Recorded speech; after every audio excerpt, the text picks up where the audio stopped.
actually see Congress making quite a bit of sweeping legislative change, not only to create a greater sense of authority of the federal government and a greater sense of control, but also we see kind of this extenuation of rights, or bringing out rights to more individuals through that time frame. But the result of the election of 1876 and the things that follow kind of turns the tides back on that on a national level. So what was the result of the election of 1876? Do you remember? What did we call it? Corrupt bargain part 2. The corrupt bargain part 2, right? Okay, and what happens in the corrupt bargain part 2? Is it Hayes? I can't remember the Democrat, but Yep. he won the Democrat won the popular vote, but they made a deal to end Reconstruction. Yeah. So he escaped. there you go. Yeah. So it's a Republican Congress, right? And if it's not decided by the voters through the Electoral College, then it goes to Congress, and Congress decides. And it's a Republican-dominated Congress, and they don't want a Democratic president. They don't want Tilden as the president, even though Tilden is one electoral vote shy. So therefore, really, I mean, if we look at it from that basis, he actually probably should have gotten it. And probably should have won the election. But instead, they give it to Hayes. Hayes agrees to end Reconstruction, and all of this forward progress that we had seen pretty much halts and rolls backwards.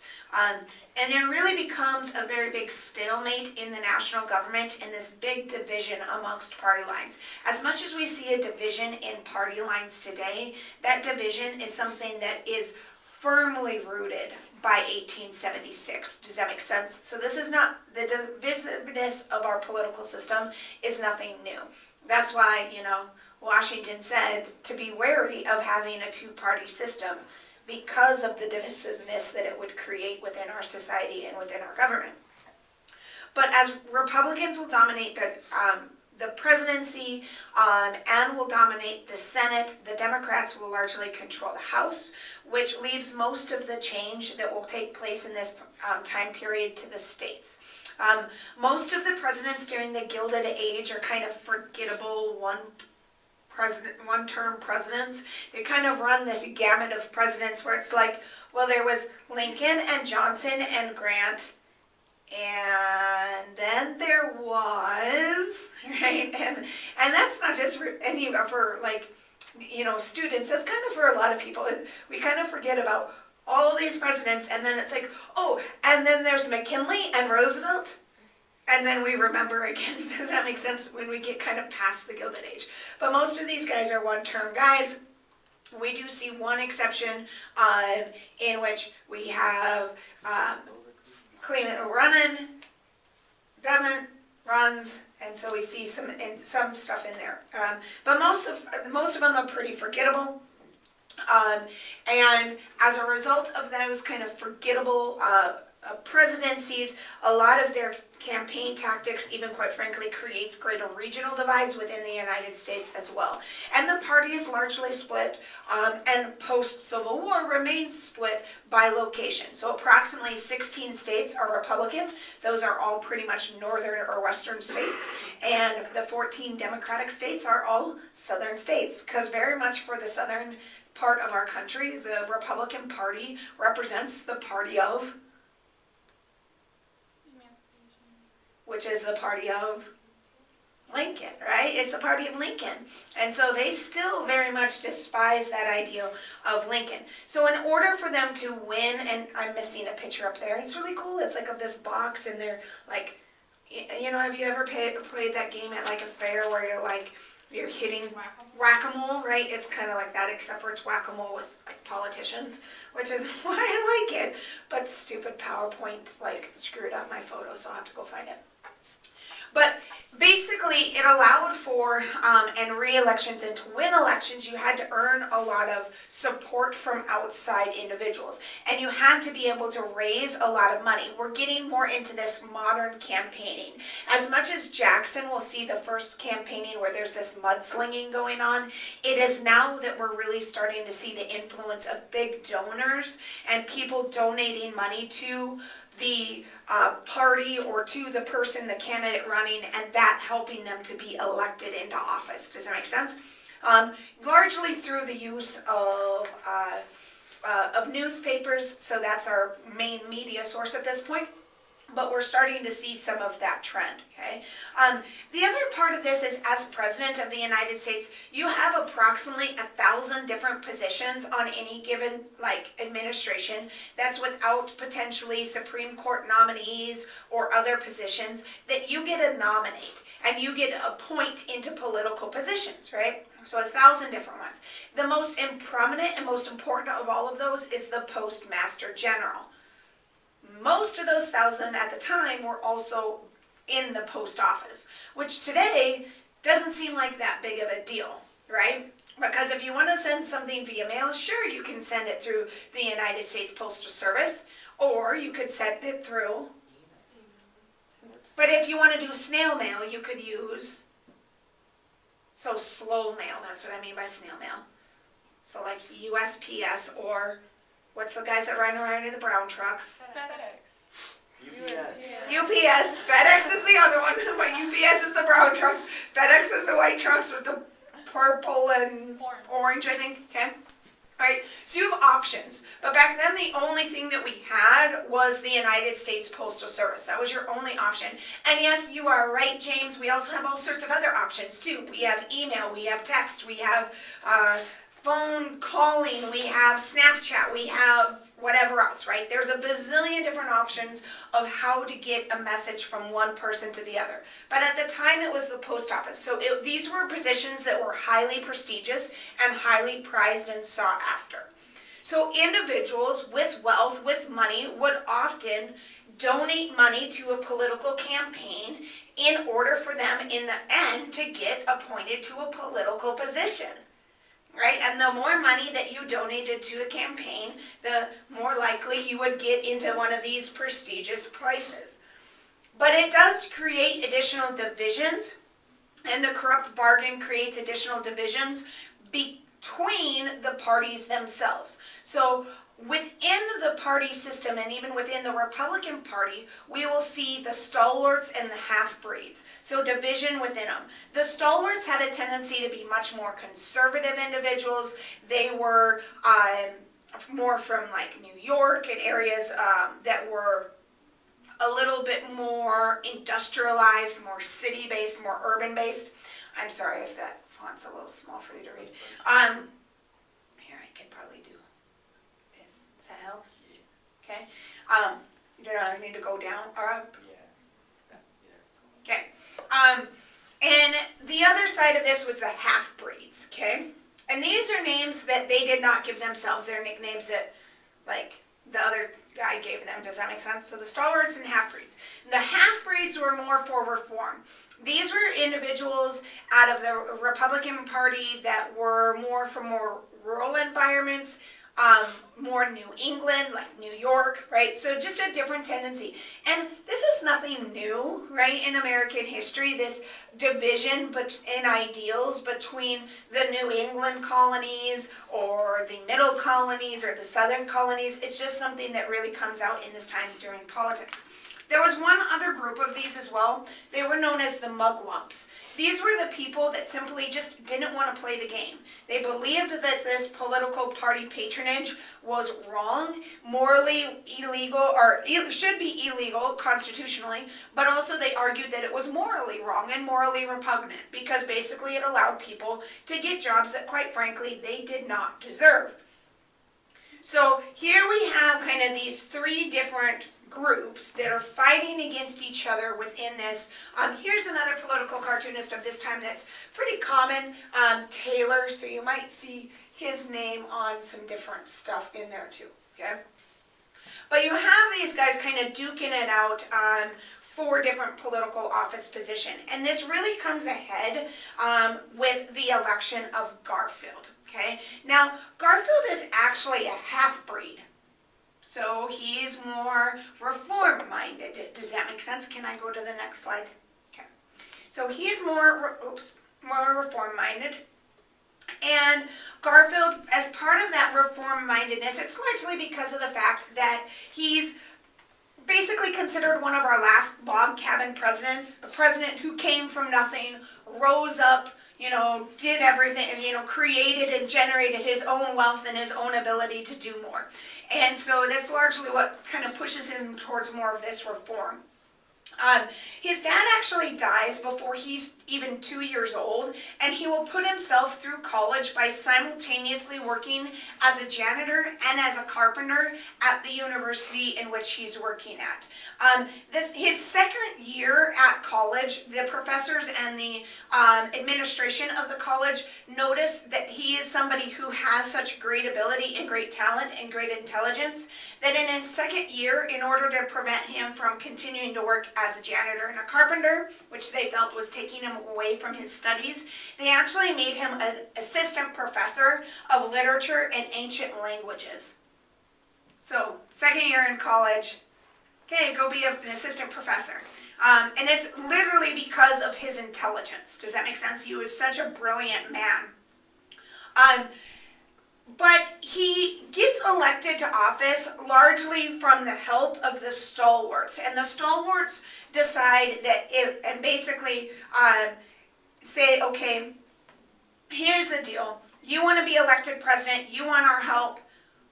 We'll get you elected. But you also have to make your VP a stalwart. So within the Republican Party, he has to be a stalwart.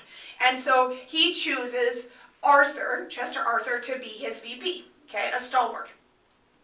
But there were also individuals who argued that, because we as stalwarts are helping you to be elected, you therefore need to give certain people jobs, right? That's the whole party patronage and spoils system that is established under what president? Jackson. Andrew Jackson. Okay, so giving people office positions for helping you in your campaign.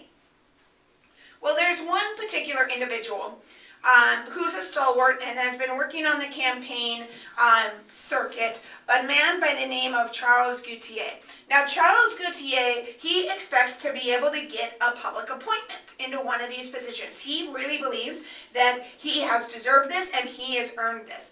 But instead, Garfield begins to argue for reform and starts saying, I'm not going to appoint people just because they helped me get elected. And Gautier gets really, really pissed at this. Now, let's talk a little bit about Gautier. Gautier was a failure at literally everything. And I'm not even kidding, at everything.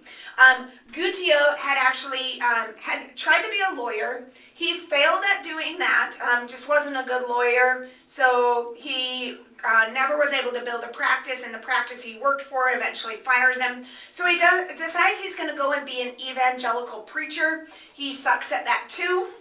So then, go from law to preacher. Why not? He decides to go and join a free love commune.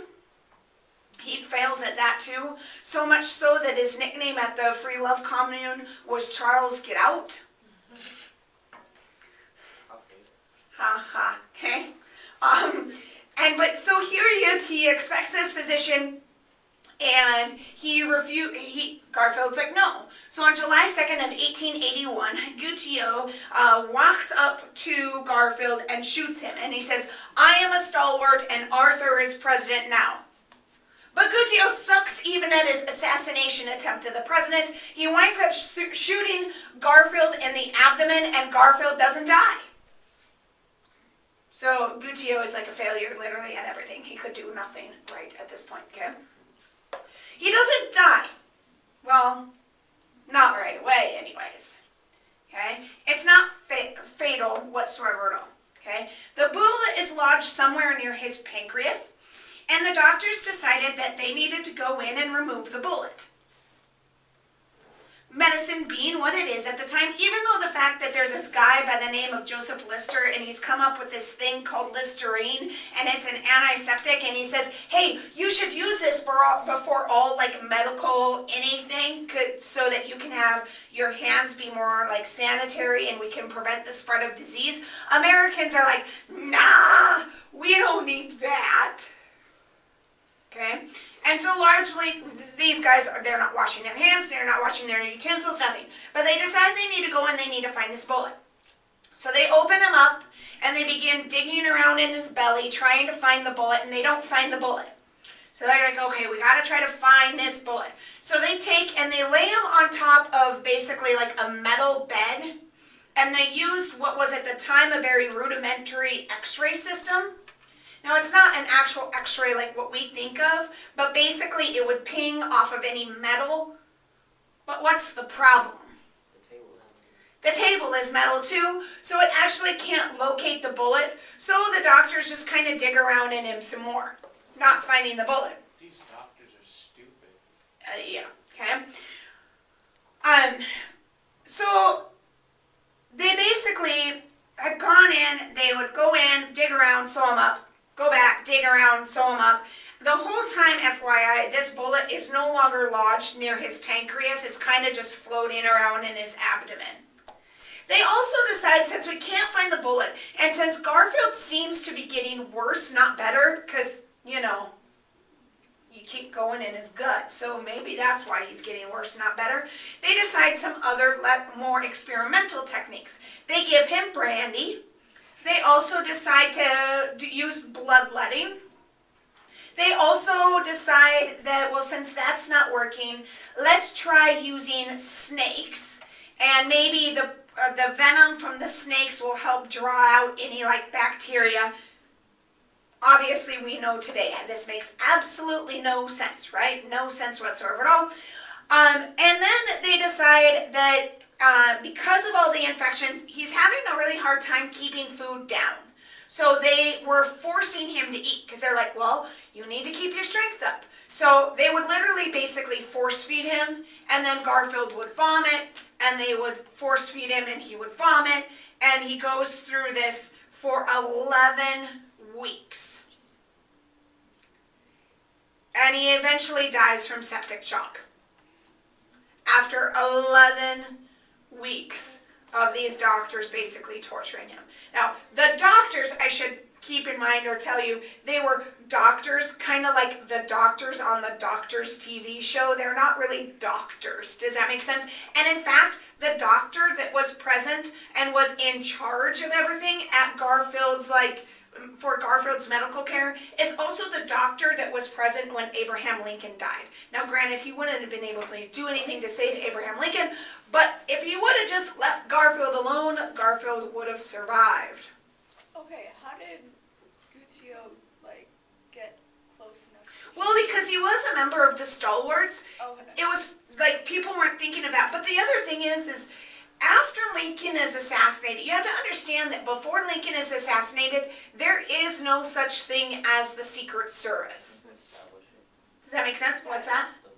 His assassination establishes the Secret Service, but still the Secret Service is nothing like what we think of when we think of the Secret Service today. In fact, our Secret Service, our modern Secret Service, does not take on the life that it has until, quite frankly, after the Kennedy assassination. Does that make sense? And so they weren't really this was somebody who had worked on his campaign. It wasn't somebody that they had any reason to think, oh, you're a bad dude. Okay, so it wasn't he was actually always deranged. It was just that well, he I was mean, sick of being a yeah, failure. he felt like he deserved something that he wasn't getting, Okay. and since he wasn't getting it under Garfield, he was gonna make sure that he got it under Arthur, or at least that's what he thought. Does that make sense? I mean, but again, Gautier is a failure at everything, so if I was Garfield, I wouldn't have wanted to make him, put him in charge of anything either, because he's clearly shown that he can't, be successful at anything. I mean, when you can't even succeed in a free love commune, I just don't know if you can succeed at anything. What is that? It's basically a community where there's no, boundaries when it comes to sex. So for example, you don't have to be married to have sex, and you could have sex with multiple partners and whatever else. Does that make sense? Yeah. So, and he earns the nickname there, Charles Get Out. So What happens after that he goes to jail. So, okay.